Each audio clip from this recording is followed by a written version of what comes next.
നമ്മുടെ കാട്ടിലെ രാജാവായ സിംഹപ്പെടുത്തിൻ്റെ അല്ല പാടാൻ പോകുന്നത്. ഈശോയുടെയും മാതാവിൻ്റെയും ഔസേപ്പിതാവിൻ്റെയും കഥയാണ് ഞാനിവിടെ ചൊല്ലാൻ പോകുന്നത്. ഈശോയ്ക്ക് മഴ വരുന്ന പൊടിയിടാൻ പറ്റും, മാടാൻ വരുന്ന പൊടിയിടാൻ പറ്റും.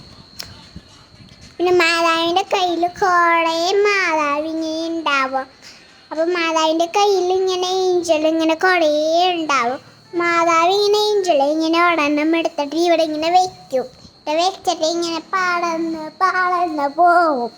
ഏഞ്ചൽ അങ്ങനെ പറന്ന് പോയിട്ട് നമ്മുടെ അടുത്തേക്ക്. അപ്പം ഏഞ്ചലും മാതാവും ഈശോയും ഔസേപ്പിതാവും വിചാരിക്കും, ഈ കുട്ടീനെ നമ്മൾ കടിച്ചാലോന്ന്. നമ്മളെ അടക്കി പോണതെന്നുകൊണ്ടാന്ന് വെച്ചാൽ നമുക്ക് ഈശോ അടക്കുന്നതാണ് മനസ്സിലാക്കിയിട്ടാണ് നമ്മൾ ഉണങ്ങിപ്പോണത്. മനസ്സിലായോ നിങ്ങൾക്ക്?